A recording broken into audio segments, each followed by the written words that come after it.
Hello students, today we are going to discuss distance and displacement. Basically, these two physical quantities are seems to be similar, but they are having basic difference. So in this lecture, we are going to study what is meant by the distance, what is meant by the displacement, and what is the difference between the distance and displacement. मराठीमध्ये आपण डिस्टन्सला अंतर असं म्हणतो, डिस्प्लेसमेंटला आपण विस्थापन असं म्हणतो. आणि जर का आपल्या या दोन्ही फिजिकल क्वांटिटीज मेजर करायचे असतील तर यांच्यासाठी युनिट आपण वापरतो. आपण युनिटपासून सुरू करू की units, what are the units for the measurement of distance and displacement. S I सिस्टममध्ये डिस्टन्स हे जे आहे हे मीटरमध्ये आपण मोजतो आणि सी जी सिस्टममध्ये डिस्टन्स हे आपण सेंटीमीटरमध्ये मोजतो. डिस्प्लेसमेंट एस आय सिस्टममध्ये परत आपण मीटरमध्ये आणि सी जी सिस्टममध्ये सेंटीमीटरमध्ये आपण मोजतो. तसं पाहिलं तर दोन्हीही क्वांटिटीजचे युनिट सारखे आहेत. म्हणून दोन्ही क्वांटिटी सारख्या आहेत का? तर नाही. या दोन क्वांटिटीजमध्ये बेसिक डिफरन्स आहे. डिफरन्स काय त्यासाठी आपण काही एक्झाम्पल घेऊया, त्यावर तुमच्या लक्षात येईल. समजा हे दोन पॉइंट्स आहेत ए अँड बी. यांना आपण दोन पोझिशन्स पण म्हणूया. It is the initial position, it is the final position. Object हा ए पोझिशन पासून निघालाय आणि तो फायनली कुठे जाऊन पोहोचलाय? बी पोझिशनला. So A it is the initial position and B it is the final position. Then what is the distance? By the definition we can say that distance it is the actual path covered by an object during its movement. Object जेव्हा एखादी movement करत असतो तर तो initial पोझिशनपासून final पोझिशनला जेव्हा जातो तेव्हा तो ॲक्च्युअल पाथ जो कव्हर करतो त्याला आपण डिस्टन्स असं म्हणतो. आणि what about the displacement? Displacement म्हणजे काय असतं? It is the shortest distance between the initial and final movements. अगोदर आपण डिस्टन्सचा विचार करू, नंतर आपण डिस्प्लेसमेंटचा विचार करू. ठीक आहे. सो ए बी या दोन मुवमेंटमध्ये ए इनिशियल पोझिशन, बी फायनल पोझिशन आणि हा जो ॲक्च्युअल पाथ जो आहे तो म्हणजे ऑब्जेक्टनी कव्हर केलेला डिस्टन्स. पण दरवेळेस असं नाही की object straight line distance cover करेल. आपण या ठिकाणी एक लिनियर पाथ कव्हर केला आहे and we are considering the movement along the linear path. पण जर का ऑब्जेक्ट या पद्धतीने मूव्ह होत असेल, इनिशियल तो ए पोझिशनला आहे, after some time it is at B and after some time it is at C. Okay, then what is the distance? Distance again actual path length. So path length AB plus BC. इथे path length काय होतं? AB. म्हणजे distance measure जर करायचं असेल distance तर आपण घेतो that is equals to path length covered by the object. So in this case distance it is equals to AB.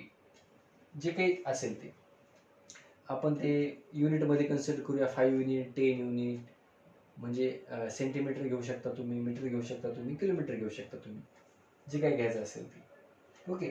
हा जो पाथ लेंथ आहे तो म्हणजे ऑब्जेक्टने कव्हर केलं डिस्टन्स. इथे काय असेल distance? Distance it is equals to path length. So A B plus B C हे झाले या ठिकाणचं डिस्टन्स.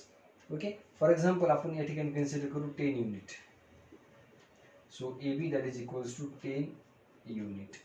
इथे आपण कन्सिडर करू that is 5 unit and suppose it is the 6 unit. So 5 plus 6 that is 11 unit.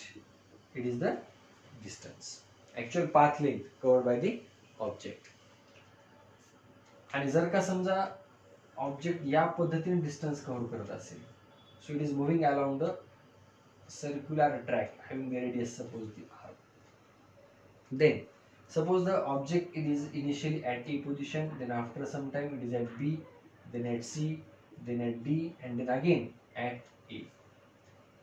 Object हा anti clockwise डायरेक्शनने चाललाय. या सर्क्युलर ट्रॅक वरती तो फिरत आहे. इनिशियली ए पोझिशन पासून तो निघालाय, काही वेळेच्या नंतर तो बी पोझिशन पाशी असेल, नंतर सी, नंतर डी आणि परत तो पुढे आला ए पोझिशनला. आपण एक फेरी त्या ऑब्जेक्टनी कव्हर केलेली विचारात घेत आहोत. इनिशियली तो ए पोझिशनला आहे आणि फायनली पण तो कुठे आहे, ए पोझिशनला आहे. मग इथे डिस्टन्स काय असेल, again distance it is the actual path length. आता तुम्ही जर पाहिलं असेल की या सर्कलचा हा जो पाथ लेंथ आहे ते म्हणजे काय आहे, सर्कम्फरन्स. म्हणजे तुम्ही लिहू शकता distance that is equals to path length that is equals to काय, circumference of that circle, circumference of the circle या केसमध्ये. आणि तुम्हाला माहिती आहे सर्कम्फरन्स ऑफ सर्कल काय असतो, दॅट इज द 2 पाय. म्हणजे बघा या एक्झाम्पल मध्ये ऑब्जेक्ट किती डिस्टन्स कव्हर करतो, 10 युनिट. इथे किती कव्हर करतो, 11 युनिट. इथे किती कव्हर करतो, त्या सर्कलच्या सर्कम्फरन्स एवढं म्हणजे 2 pi R unit. Okay. Now displacement. इथे जर तुम्ही पाहिलं तर डिस्टन्स आणि डिस्प्लेसमेंट सेमच असेल, कारण पाथ कसा आहे, लिनियर. सो डिस्प्लेसमेंट जसं आपण बाय द डेफिनेशन सांगत आहोत, it is the shortest distance between initial and final movement. Path जर स्ट्रेट लाईन असेल, लिनियर असेल, तर शॉर्टेस्ट डिस्टन्स जे आपण घेणार आहोत इनिशियल अँड फायनल मुवमेंट मधलं स्ट्रेट लाईन ड्रॉन करून, हे किती येणार आहे, ते पण एबीच येणार आहे. म्हणजे डिस्प्लेसमेंट सुद्धा किती असेल या ठिकाणी, दॅट इज 10 युनिट एवढंच. तर पाथ हा स्ट्रेट लाईन आहे, म्हणजे डिस्टन्स अँड डिस्प्लेसमेंट या केसमध्ये कसं आहे, सेम आहे. इथे जर तुम्ही विचार केला डिस्प्लेसमेंटचा, देन आता बघा इथे थोडा तुमचा फरक जो आहे तो लक्षात येईल, कारण पाथ हा स्ट्रेट नाही. ऑब्जेक्ट ए पासून बी पर्यंत गेला आणि बी पासून कुठे गेला, तो सी या पोझिशनला गेला. So this is the final position and this is the initial position. Now the displacement bye the definition again the straight line path or the shortest distance between the initial and that is the final movements. So AC displacement काय आहे त्या ठिकाणी, AC. मग आपण हे AC distance जे आहे E आणि C या दोन फायनल आणि इनिशियल मुवमेंट मधलं जो काही पाथ लेंथ आहे तो आपण डिटरमाइन करू शकतो. मग AC इंडिकेट करतं that is the straight line path of the shortest distance, आणि त्याला आपण काय म्हणणार आहोत, डिस्प्लेसमेंट. जी काही व्हॅल्यू येईल ती आपण या ठिकाणी पुट अप करणार आहोत. So that is the AC. पण एक लक्षात आलं तुमच्या की डेफिनेटली AC हे जे डिस्प्लेसमेंट आहे ते डिस्टन्स पेक्षा निश्चित कमी असणार आहे. म्हणजे हे जर 11 युनिट असेल तर डेफिनेटली AC ची व्हॅल्यू 11 युनिट पेक्षा काय येणार आहे, कमी येणार आहे. म्हणजे इथे जसं डिस्टन्स आणि डिस्प्लेसमेंट दोघांचे मॅग्निट्यूड सेम होतं, इथे तसं नाही. इथे डिस्टन्सची व्हॅल्यू जास्त असेल, डिस्प्लेसमेंटची कमी असेल. आणि इथे जर विचार केला तर, कारण पाथ कसा आहे, सर्क्युलर पाथ आहे. डिस्टन्स आपण कॅल्क्युलेट केलं किती आलं, ते त्या सर्कलच्या सर्कम्फरन्स एवढं म्हणजे 2 पाय आलं. Now what about the displacement. Displacement किती असेल, again bye the definition displacement it is the shortest distance between the initial and final movement. Initially object कुठे होता, ए पोझिशनला. फायनली कुठे आहे, तो परत ए पोझिशनला आहे. म्हणजे जिथून तो निघालता परत तो त्याच ठिकाणी आहे. मग इनिशियल आणि फायनल मुवमेंट मधलं डिस्टन्स किती असेल, 0. So in this case displacement that will be the 0. बघा आता हे 3 एक्झाम्पल जर तुम्ही पाहिले तुमच्या लक्षात येईल की पाथ हा जर स्ट्रेट लाईन असेल तर डिस्टन्स अँड डिस्प्लेसमेंट सेम असतं. पाथ हा स्ट्रेट लाईन नसेल तर मात्र डिस्टन्स अँड डिस्प्लेसमेंटचं मॅग्निट्यूड हे वेगवेगळं असू शकतं. इथे डिस्टन्सचं मॅग्निट्यूड जास्त मिळेल, डिस्प्लेसमेंटचं कमी मिळेल. आणि इथे मात्र तुम्ही पाहिलं असेल की डिस्टन्सचं मॅग्निट्यूड हे 2 पाय आर आहे, सर्कम्फरन्स एवढं. मात्र डिस्प्लेसमेंट किती आहे, 0. लक्षात. म्हणजे सगळ्यात महत्त्वाची गोष्ट की डिस्टन्स हे कधी 0 नसतं, पण डिस्प्लेसमेंट मात्र 0 असू शकतं.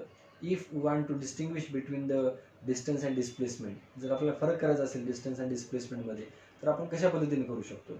आपण असं म्हणू शकतो, पहिला पॉईंट तुम्ही लिहू शकता डिस्टन्सचा डेफिनेशननुसार की it is the actual path length covered by the object between initial and final movement.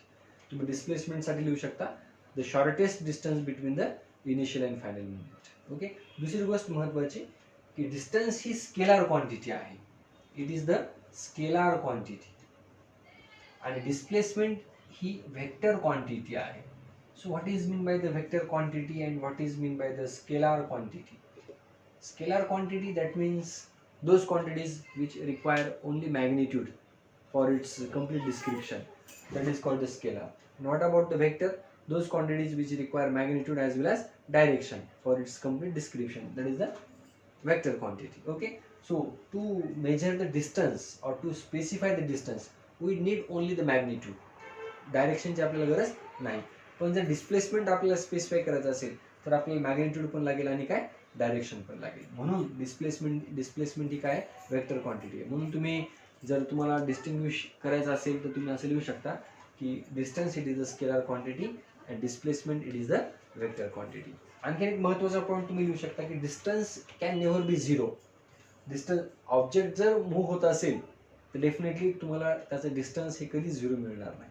पण डिस्प्लेसमेंट ऑब्जेक्ट मूव्ह व्हायला आहे पण डिस्प्लेसमेंट मात्र झिरो असू शकतं. So we can write in the differentiation that is the distance can never be zero but in case of displacement that will be the zero. लक्षात.